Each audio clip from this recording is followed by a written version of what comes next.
Assalamualaikum warahmatullahi wabarakatuh. Alhamdulillahi rabbil alamin. Wabihi nasta'inu ala umuri dunya waddin. Assalatu wassalamu ala sayyidil anbiya'i wal mursalin. Sayyidina Muhammadin wa ala alihi wa ashabihi ajma'in, amma ba'd. Saudaraku jamaah Masjid Agung Ibnu Battuta yang masih istiqomah melaksanakan ibadah di rumah masing-masing, saya mengajak diri saya dan mengajak saudaraku semuanya, marilah kita tidak berhenti bersyukur. Marilah kita selalu mohon kepada Allah untuk dijadikan hamba. Kita dimasukkan dalam golongan hamba yang pandai bersyukur. Hamba yang berusaha keras untuk mampu melakukan ibadah yang terbaik. Kita yakin kondisi yang sekarang kita alami ini semata-mata rencana Allah, semata-mata dalam kendali Allah. Allah tidak mungkin lepas kendali, Allah tidak mungkin tidak tahu. Tidak mungkin ini semua terjadi, Allah merencanakan lalu di luar kendali Allah. Ini tidak mungkin. Dan untuk bisa bersyukur itu memang kita hanya bisa melakukan apabila kita ditolong oleh Allah. Banyak orang yang bersyukur nunggu uangnya banyak, nunggu istrinya cantik, bersyukur nunggu pangkatnya tinggi, bersyukur nunggu punya rumah. Itu syukur kebanyakan syarat. Dan untuk bersyukur itu ketika Allah menolong kita, maka mungkin keadaan kita tidak berubah. Tapi Allah buat kita ini bahagia. Allah berikan mindset kepada kita dengan keimanan kita, dengan amal baik kita, dengan ibadah yang kita lakukan. Allah tolong kita, sehingga kita itu mampu menemukan banyaknya nikmat Allah. Mindset kita itu melihat semuanya baik-baik saja. Semuanya itu penuh dengan nikmatnya Allah. Sehingga kita tidak pernah mengandalkan apa yang sekarang ini kita miliki untuk hanya itu kemudian kita bisa bersyukur. Oleh karena itu, marilah kita senantiasa juga berdoa kepada Allah. Kita termasuk orang-orang yang pandai bersyukur. Allahumma a'inna ala dzikrika wa syukrika wa husni ibadatik. Ya Allah, tolonglah kami menjadi hamba-hambamu. Ala dzikrika wa syukrika, yang pandai berzikir kepadamu, menyebut-nyebut namamu, mengingat-ingat engkau, tidak ingin lepas dari engkau, dan hamba-hambamu yang pandai untuk bersyukur karena melihat betapa banyaknya nikmat yang engkau karuniakan kepada kami. Marilah kita tidak pernah punya alasan untuk tidak bersyukur itu. Dan kita ikuti dengan mewujudkan syukur itu melakukan ibadah yang terbaik. Dalam kondisi semacam ini, mudah-mudahan kita masih istiqomah membaca Al-Quran di rumah. Kita masih memperbanyak melakukan sholat-sholat sunnah, berjamaah dengan keluarga di rumah, memperbanyak bacaan-bacaan zikir, dan dalam kondisi kita sadar sekarang ini peristiwa yang membuat kita merubah semuanya. Semua rencana manusia hari ini sudah banyak yang harus berubah. Anggaran berubah, rencana mudik berubah, rencana bikin acara berubah, dan banyak hal yang berubah. Ini jika kita tidak punya kekuatan yang diberikan oleh Allah untuk menyikapi, maka kita akan mengeluh. Kalau kita nggak diberi kekuatan untuk mengambil sikap yang baik, toh kita tidak bisa merubah keadaan ini. Yang bisa merubah keadaan ini hanya Allah. Yang bisa kita lakukan adalah merubah mindset kita agar kita tidak menderita dengan peristiwa ini. Dan untuk itu, maka kita juga mohon kepada Allah, mudah-mudahan kita diberikan kekuatan itu. Bagaimana dulu Nabi Adam merasa sedih dan merasa menderita ketika melakukan satu dosa, kemudian Allah berikan pertolongan kepada Nabi Adam dengan satu kalimat, Rabbana dzolamna anfusana wa illam taghfir lana wa tarhamna. Sehingga setelah itu Nabi Adam merasa bahagia walaupun tidak lagi di surga. Bagaimana Nabi Yunus menderita karena melakukan satu kesalahan, kemudian dimakan ikan nun. Lalu Allah berikan wahyu kepada Nabi Yunus untuk mengucapkan doa. La ilaha illa anta subhanaka inni kuntu minadz dzalimin. Hari ini banyak doa yang masih kita ucapkan. Dan bisa saja Allah akan merubah semuanya bukan karena doa kita, tapi memang karena sudah waktunya. Kalau kita berada di dalam satu malam yang pekat, malam yang mengerikan, malam yang menakutkan, kita ketakutan karena malam itu gelap. Kita tidak berdoa pun sebenarnya ya diam-diam malam lama-lama akan menjadi pagi. Tetapi kita menjadi nggak ada artinya. Maka semua peristiwa yang terjadi ini membuat kita makin berarti. Membuat kita itu makin menjadi hamba Allah. Jadi yakinlah sebanyak apa kita berdoa, bukan doa kita yang akan merubah itu semuanya, tapi memang kehendak Allah. Tetapi kita yang ingin mengeksistensikan diri kita sebagai hamba Allah itu dengan banyak berdoa. Bagi yang sudah membiasakan memperbanyak istighfar, lanjutkan. Lanjutkan terus memperbanyak istighfar. Saya sudah istighfar sebulan lebih kok belum berubah Pak keadaannya. Keadaan ini akan berubah jika Allah kehendaki. Tapi istighfar kita akan merubah kehidupan kita. Saya sudah bersolawat ribuan kali kok tidak berubah Pak keadaannya. Kalau Allah belum berkehendak untuk merubah, ya tidak akan berubah. Tetapi bacaan sholawat kita itulah yang akan mengantarkan kita pada perubahan kehidupan kita. Alam ini mungkin tidak akan berubah, tapi kita yang harus menyesuaikan diri untuk bisa berubah dengan baik. Maka ada yang memperbanyak baca istighfar, ada yang mulai mengamalkan dan memperbanyak membaca Sayyidul Istighfar. Coba kita ingat-ingat kembali, sebenarnya bacaan istighfar kita sudah berapa ribu kali sehari ini. Berapa ratus kali atau berapa puluh kali. Mungkin juga belum sesuai lah untuk ukuran kita yang mendapatkan musibah ini. Atau ada juga yang mengamalkan bismillahilladzi la yadurru ma'asmihi syai'un fil ardi wala fis sama wa huwas samiul alim. Ada yang mengamalkan a'udzu bi kalimatillahi tammati min syarri ma khalaq. Ada yang mengamalkan li khamsatun utfi biha harral wabail hatimah al mustafa wal murtada wa benahuma wa fatimah, dan banyak lagi bacaan zikir-zikir yang lain. Dan itulah nanti yang akan mengantarkan kita kepada mentasnya kita dari penderitaan. Walaupun jika keadaan ini tidak berubah, tetapi mindset kita akan berubah.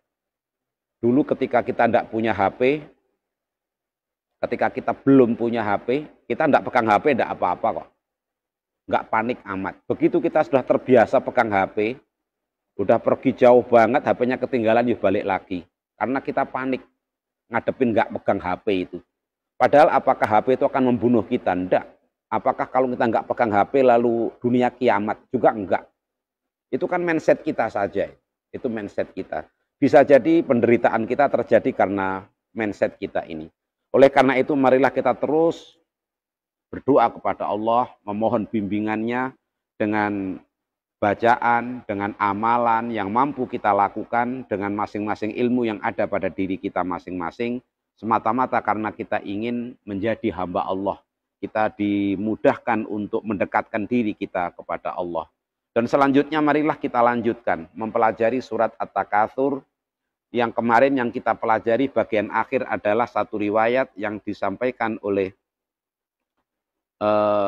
Al-Bukhari, bahwa orang mati itu hanya akan diikuti oleh 3 hal. Yang dua hal akan kembali, sementara yang satulah yang akan menemani orang itu, yaitu amalnya. Makin banyak amal orang itu, maka makin bahagia dia setelah kematiannya. Tentu ini menyangkut dengan amal-amal yang memenuhi syarat dan diterima oleh Allah Subhanahu wa taala. Wa qala al-Imam Ahmad.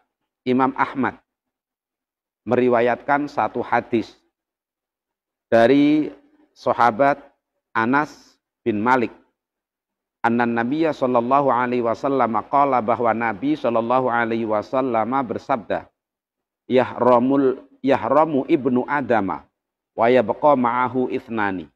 Setiap manusia jika dipanjangkan umurnya oleh Allah, maka dia akan mengalami masa tua, masa pikun, masa tidak berdaya, masa kejayaannya habis. Ini akan dialami semuanya, tidak bisa dibendung itu. Ada masanya orang rambutnya putih, ya sudah jangan panik, rambutnya putih kok panik. Nyari semir macam-macam, ditutupi. Ada orang waktunya kulitnya keriput, ya memang harus keriput, tidak usah ditarik-tarik lah. Ya keriput-keriput aja. Ada orang waktunya jalannya bongkok, ya memang udah waktunya bongkok. Setiap orang pasti akan mengalami masa tua. Wa yabqa ma'ahu ithnani, tetapi pada diri orang yang sudah tua pun itu ada dua hal, kata Rasulullah. Ada dua hal yang tidak pernah berkurang walaupun dia sudah tua. Dia akan tetap seperti itu. Apa itu? Al-hirsu wal amalu. Ambisi. Jadi orang itu kalau memang dasarnya memiliki kemauan keras, memiliki ambisi untuk memiliki sesuatu, itu yang membuat dia tidak kelihatan tuanya. Wal amalu dan angan-angan. Jadi berangan-angan, panjangnya angan-angan. Orang umurnya cuma 60 itu membayangkan hidupnya kayak mau 1000 tahun. Orang seusia saya, 53. Kan bisa jadi sisanya tinggal 10 tahun atau tinggal 15 tahun kan. Tapi merencanakan sesuatu yang seakan-akan ini bisa berlaku untuk 100 tahun yang akan datang. Menyiapkan sesuatu untuk 100 tahun yang akan datang. Dan ini manusiawi. Itu manusiawi. Tetapi kalau dia tidak sadar, dia tidak ingat bahwa sebenarnya itu nggak ada manfaatnya bagi dirinya. Ada orang yang rumah sudah punya, pekerjaan mapan. Dulu ketika masih muda, dia sibuk bekerja, lalu ibadahnya terabaikan. Jarang sholat jamaah, jarang menghatamkan Al-Quran, jarang punya target zikir-zikir tertentu. Ya itu dimaklumi karena dia masih muda, mencukupi kebutuhan anak dan istri. Tetapi suatu saat ternyata Allah berikan. Punya rumah, milik sendiri, sudah selesai kredit. Tapi tetap saja ibadahnya nggak berkembang. Udah usianya udah semakin tua, tapi ibadahnya nggak berkembang. Tetap aja kayak masih muda dulu. Seperti yang kita kisahkan yang kemarin. Pagi kerja di hotel, sore buka nasi goreng, sampai malam, subuh aja masih di pasar, pagi di hotel lagi, terus kayak gitu. Ternyata sudah pensiun juga masih kayak gitu. Nggak ke masjid juga. Udah pensiun juga nggak ngaji juga nggak menghatamkan Quran juga nggak zikir juga, nggak ada perubahan. Jadi ambisinya tetap. Kalau ditanya, kok masih ngoyo? Iya Pak, saya memang rumah sudah punya, tapi anakku 3 belum punya rumah semua. Kenapa mikirin anak, rumahnya anak juga? Bukankah dulu dia ketika ke Bali juga nggak punya rumah, lama-lama Allah beri rumah. Anak kita juga akan mengalami hal yang sama lah. Kalau memang jatahnya anak kita punya rumah, ya punya rumah nanti. Itu biar dipikir anak kita. Sekarang tugas kita menyiapkan diri kita ketika kita itu nanti menghadap kepada Allah. Jadi jangan terlalu disibukkan dengan ambisi-ambisi kita. Dan jangan disibukkan dengan angan-angan kita yang belum tentu tercapai. Meninggalkan kepastian, menyibukkan dalam hal yang tidak pasti. Kita kerja tidak pasti kaya. Tapi kalau kita hidup pasti mati. Berarti yang harus disiapkan yang mana? Ya yang pasti. Yang sudah pasti itu aja disiapkan. Di rumah adanya tempe. Ada orang janjiin mau ngasih ikan nanti menjelang maghrib. Ya yang dibayangkan ya tempe itu aja yang pasti ada itu. Jangan bayangkan yang tidak ada. Bikin kita panik. Akhrajahu fi shahihaini. Akhrajahu fi shahihaini. Yang Imam Bukhari Muslim juga mengeluarkan hadis ini di dalam kitab Sahih beliau. Wa dzakara Al-Hafidz Ibnu Asakir fi Tarjumatil Ahnaf Ibni Qais wasmihi Ad-Dhahak annahu ra'a fi yadi rajulin dirhaman. Bahwa Dhahak itu melihat ada seseorang yang memegang dirham di tangannya. Dia memegang dirham. Faqala, liman hadza dirham? Liman, milik siapakah hadza dirhamu? Mata uang ini, uang dirham ini. Faqala lirrajuli, maka orang itu mengatakan ini milik seseorang. Faqala rajulu, maka orang itu menjawab, li, dirham ini milikku. Faqala innama huwa laka idza anfaqtahu. Maka Ad-Dhahak mengatakan, uangmu ini akan menjadi milikmu selamanya. Jadi uangmu ini akan menjadi milikmu selamanya. Idza anfaqtahu fi ajrin. Jika engkau menafkahkannya dalam rangka mendapatkan pahala. Jadi uang itu apabila tidak diinfakkan, uang itu lenyap. Lenyap. Dan lepas dari kepemilikan. Ada seorang karyawan pulang dari nerima gaji. Dia terima gaji 10 juta. Hari itu dia pegang uang 10 juta. Berapa menit dia punya uang 10 juta? Coba buktikan. Begitu pulang dari hotel ternyata mampir bank. Bayar kredit motor sama kredit kulkas sama kredit rumah. Totalnya 6 juta. 6 juta pakai bayar kredit. Dari 10 juta, beberapa menit kemudian tinggal 4 juta. Lalu belum nyampe rumah, bannya kempes. Mampir ke bengkel. Berapa bayar bengkelnya? 20.000. Atau dia ganti ban.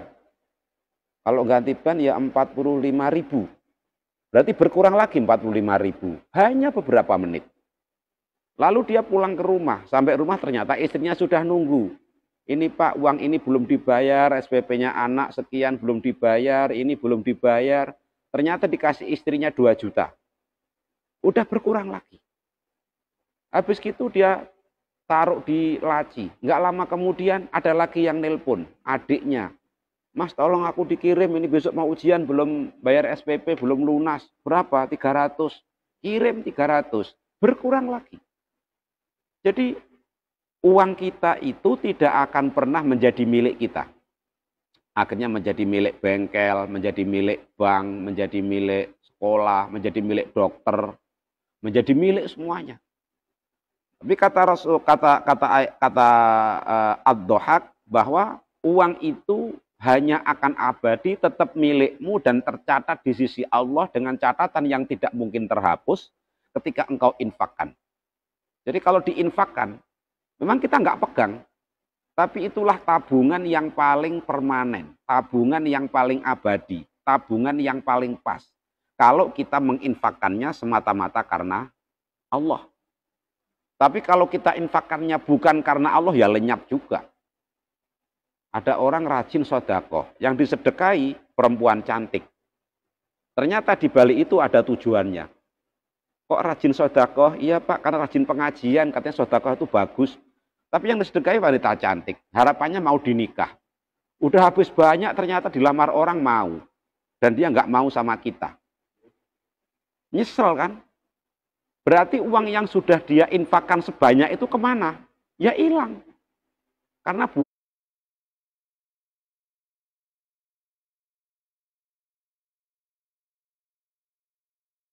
bukan diinfakkan karena Allah, hilang. Semua infak kalau tidak karena Allah hilang.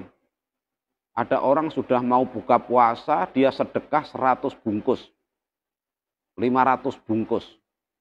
Dengan harapan namanya tercatat di grup WA. Ternyata adminnya lupa, nggak nulis. Nggak moto, nggak ngelaporkan. Loh sedih dia.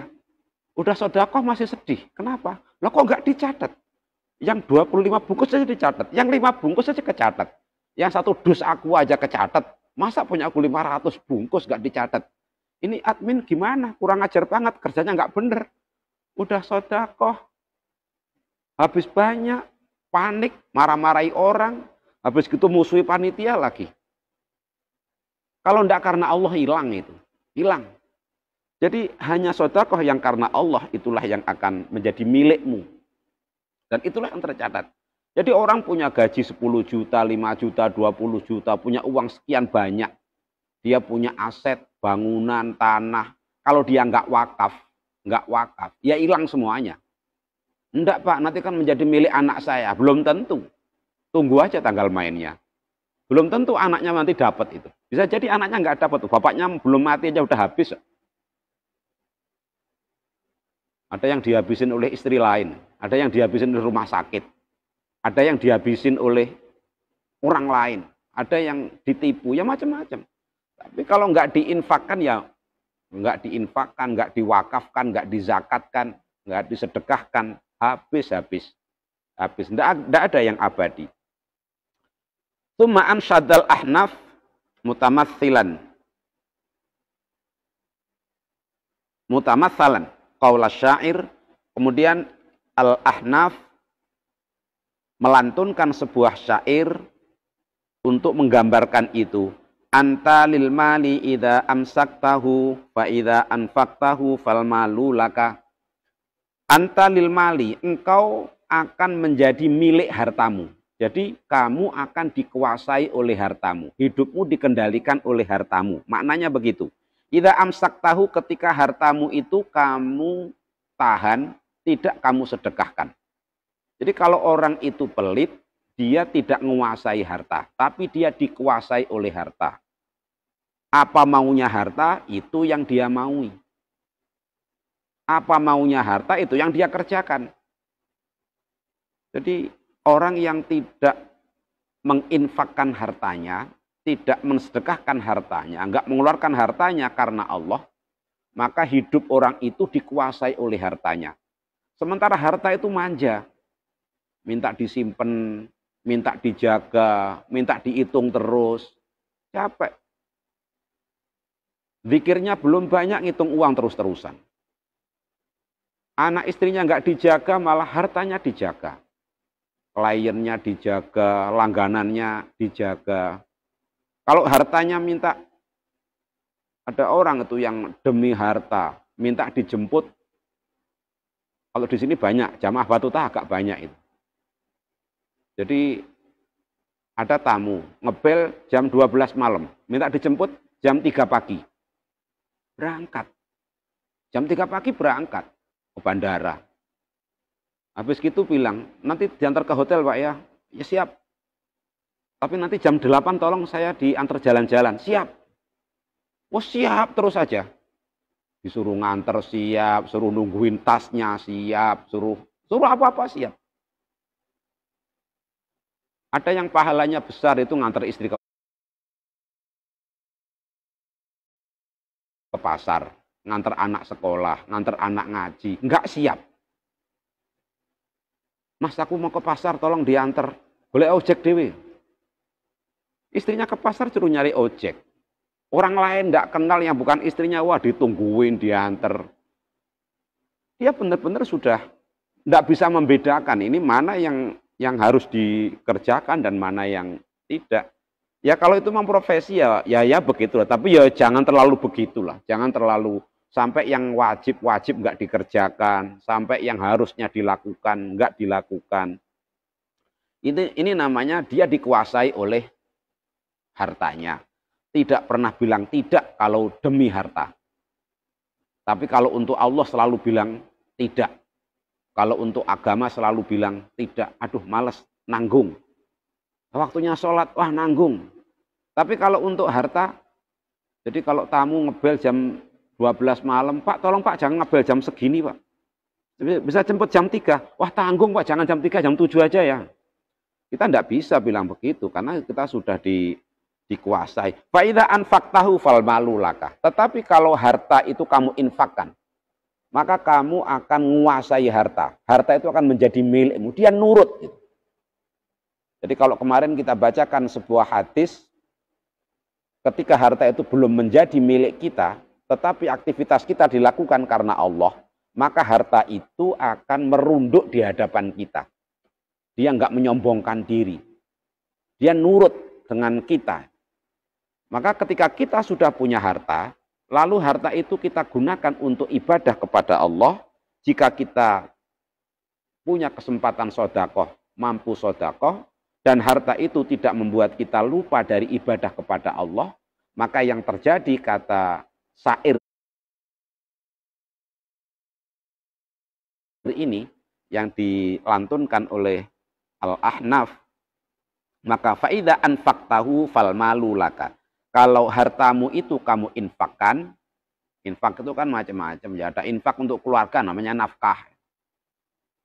Jadi ada orang yang nggak menafkahi istrinya sendiri, malah nafkahi istri orang. Istrinya minta beli pulsa, Mas, tolong belikan pulsa. Lo entek neh, kita tak tukok nih wis entek. Dimarah-marahi itu.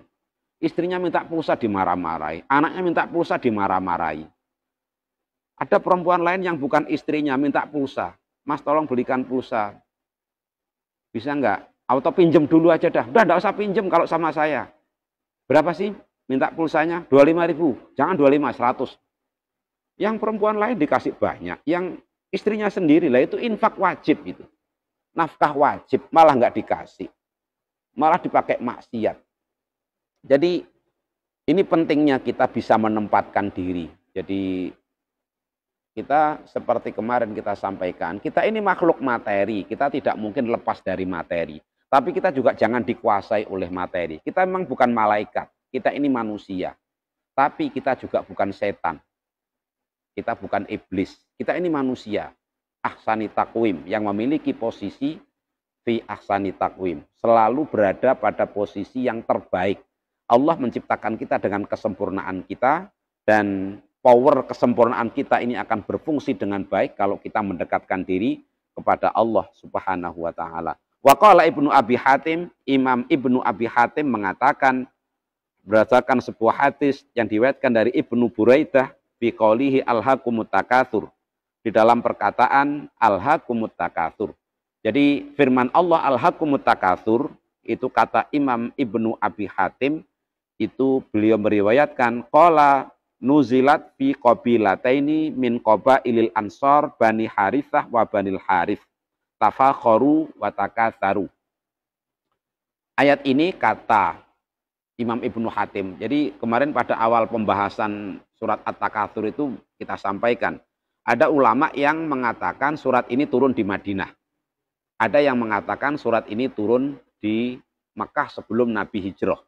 Jadi ada yang mengatakan surat At-Takatsur itu ayat-ayatnya adalah Makkiyah. Ada yang mengatakan ayat-ayatnya Madaniyah.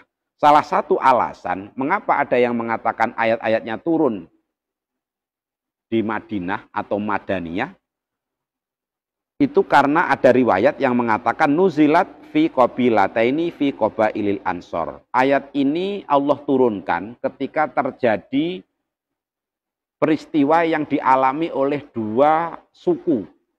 Yang dua suku itu adalah suku kabilah Ansor. Kalau kita bilang Ansor otomatis penduduk asli Madinah, bukan pendatang, asli Madinah. Berarti peristiwanya terjadi setelah Rasulullah hijrah.